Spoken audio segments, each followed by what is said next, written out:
Welcome mga ka-GG. Now we are to our next episode. It's the episode 2, Aatrox versus Argos, and the story of the two Damon. Here we go. Whether mistaken for a demon or god, many tales have been told of the Darkened Blade.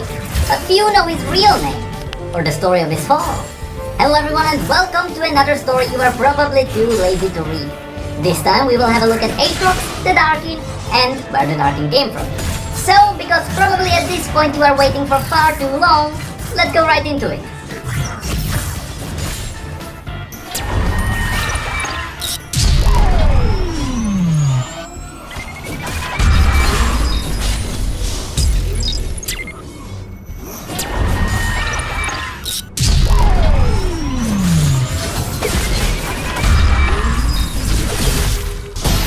In ancient times, long before desert sands swallowed the empire, a mighty champion of Shurima was brought before the sun disk to become the avatar for a now forgotten celestial ideal.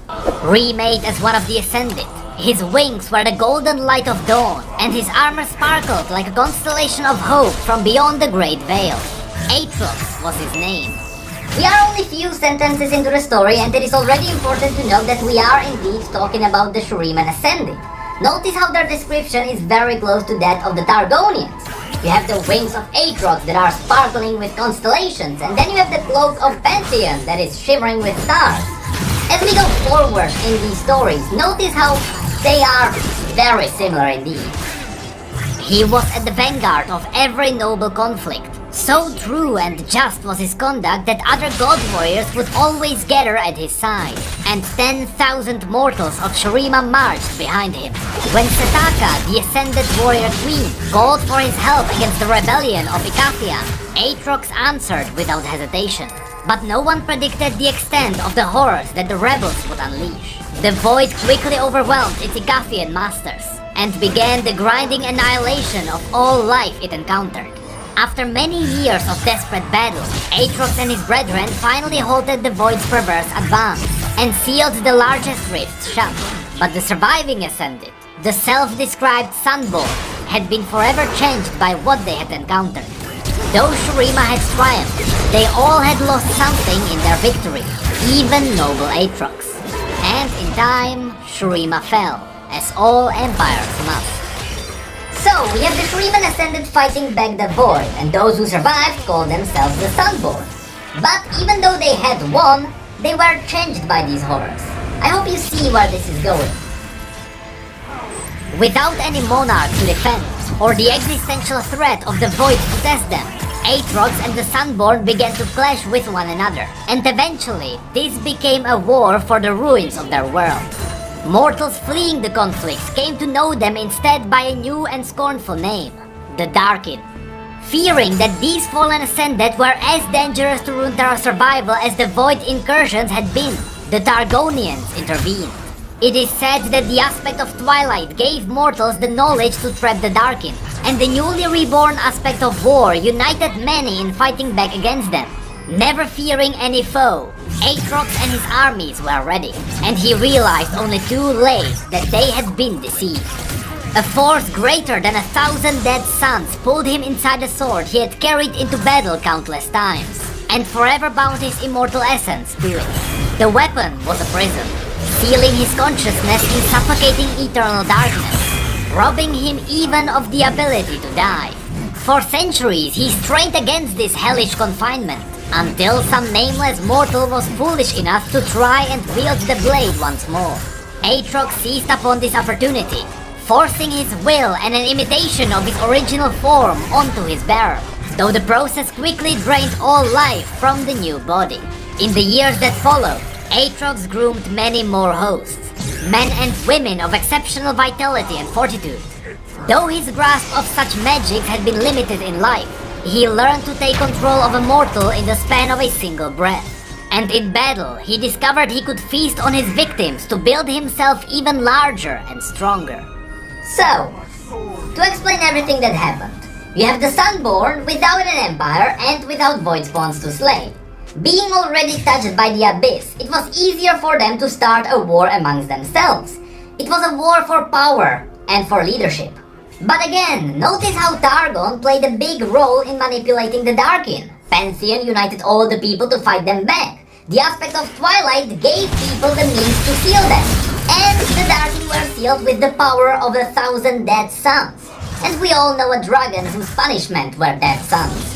To me it seems like Targon created the Ascended with the purpose of fighting back the Void. But without the Void, the Ascended has no purpose.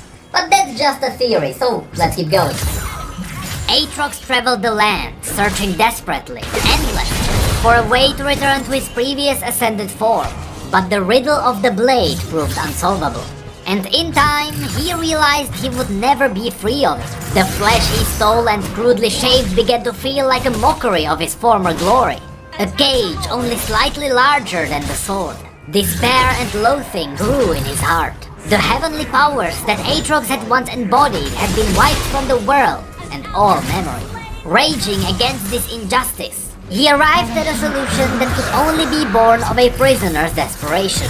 If he could not destroy the blade or free himself, then he would embrace oblivion instead. Now Aatrox marches toward this merciless goal, bringing war and death wherever he goes. He clings to a blind hope. If he can drive all of creation into a final apocalyptic battle, where everything else is destroyed, then maybe he and the blade will also cease to exist. His bio is followed by a shorter story called Cage, a story from Aatrox's view while sealed inside the blade. Darkness. The breath I cannot take plagues me. It is an emptiness in my lungs and throat, as if I had stopped mid-breath and then held my lungs cruelly waiting. My mouth open, throat hollow, unable to pull in air. My chest, the horrible tension in my throat. My limbs and muscles refuse to move. I cannot breathe. I am choking. The pressure builds.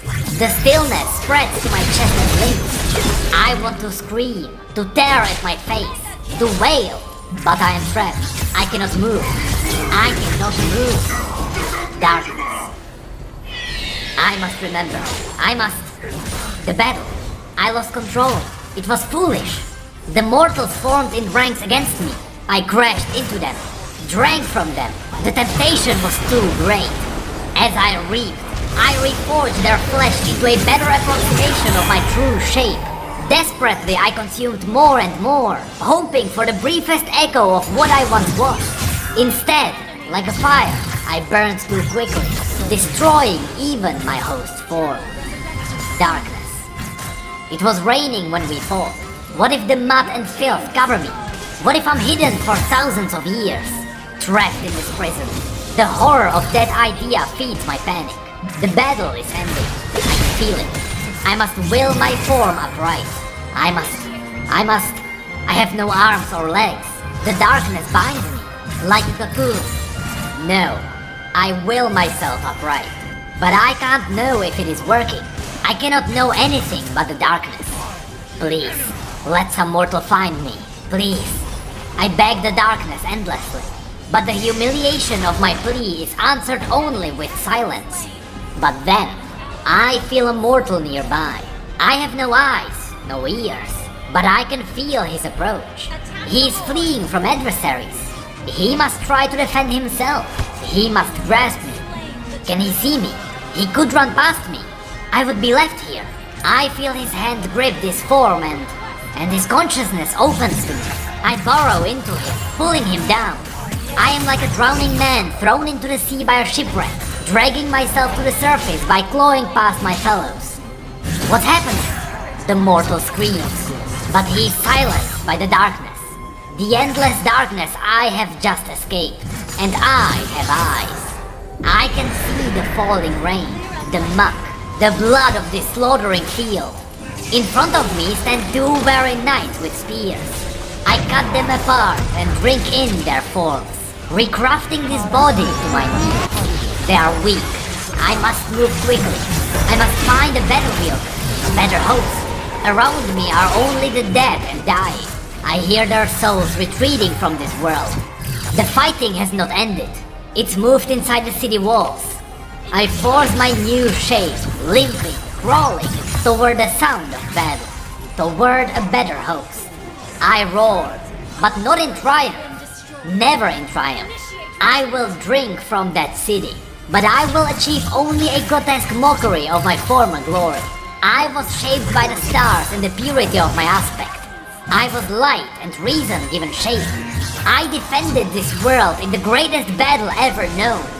Now, blood and ichor drips from the stolen flesh as it decays. The muscles and bones struggle, tear and protect the abomination I have become. I take a breath. No, Aatrox.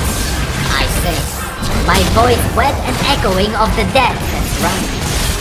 We will go onward, and onward, and onward, until the final oblivion comes. And just in case you didn't believe me, it's right here. I was shaped by stars and the purity of my aspect.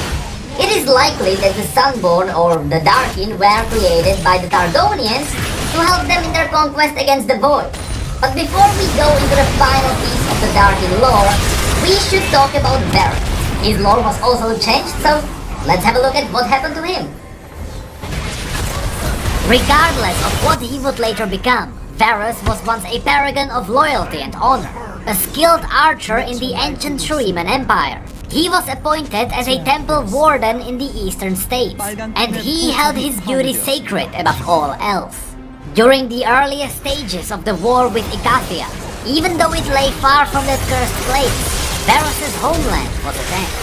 While other wardens abandoned their posts to join the defense of the outlying villages, he alone remained, screaming in anguish with every arrow he loosed. For he had chosen to uphold his oaths rather than return home to protect his own family.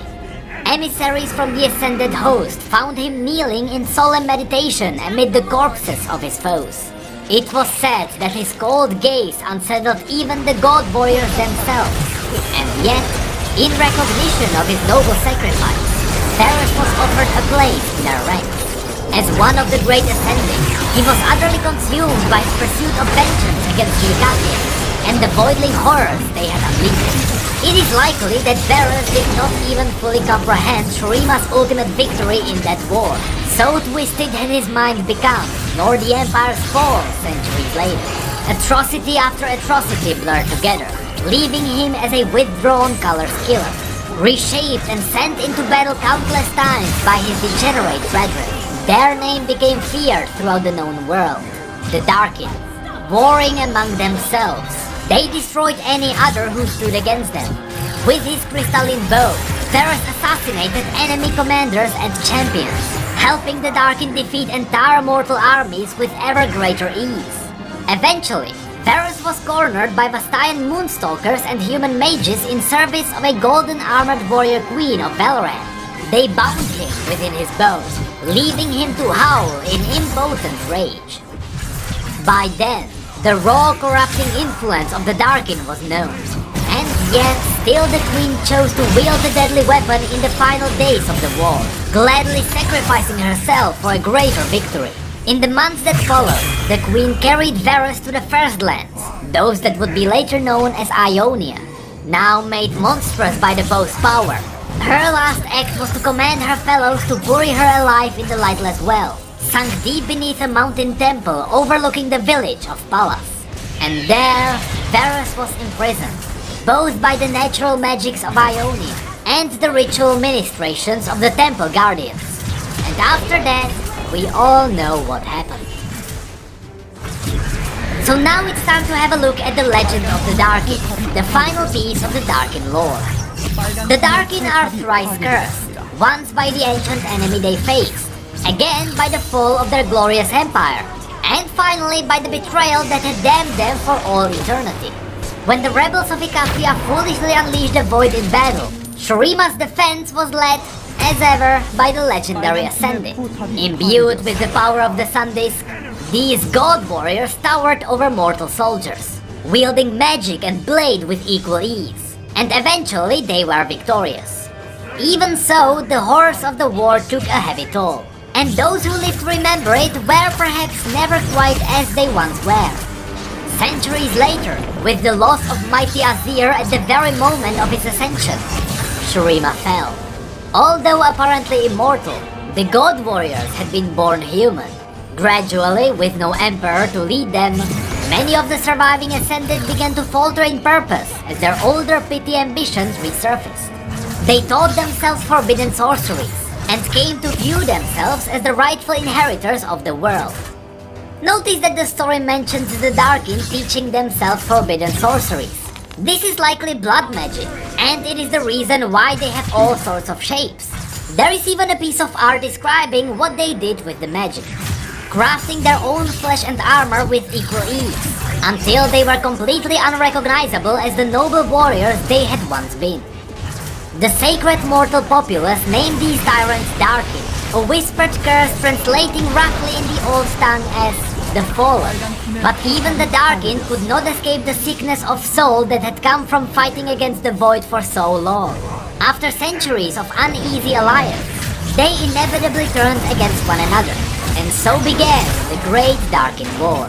This conflict spread from Shurima to Valoran and beyond. The renegade God Warriors and the armies they raised were unstoppable, and entire nations were crushed between them. It seemed as though this would be the end of all things. Until, unexpectedly, the mages of Runeterra learned how to contain the remaining Darkin. Through secrecy and cunning artifice, the physical forms of the Ascended could be merged with the celestial power in their hearts, and all of it bound within the weapons they bore. With their leaders imprisoned forever, the rampaging hordes were broken and slain. These Darkin weapons were hidden, many of them carefully guarded by the mortal civilizations that grew in the aftermath, for it was clear that such power could be locked away, but never destroyed. And should such power fall into the wrong hands, the Darkin will surely rise once more.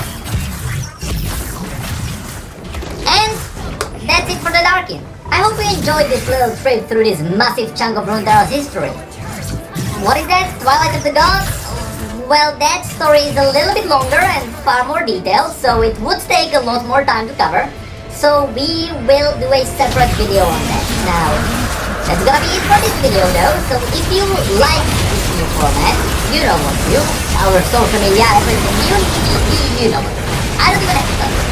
So, I guess I will thank our patrons as they are scrolling through this side now. But I guess, as always, thank you, come again.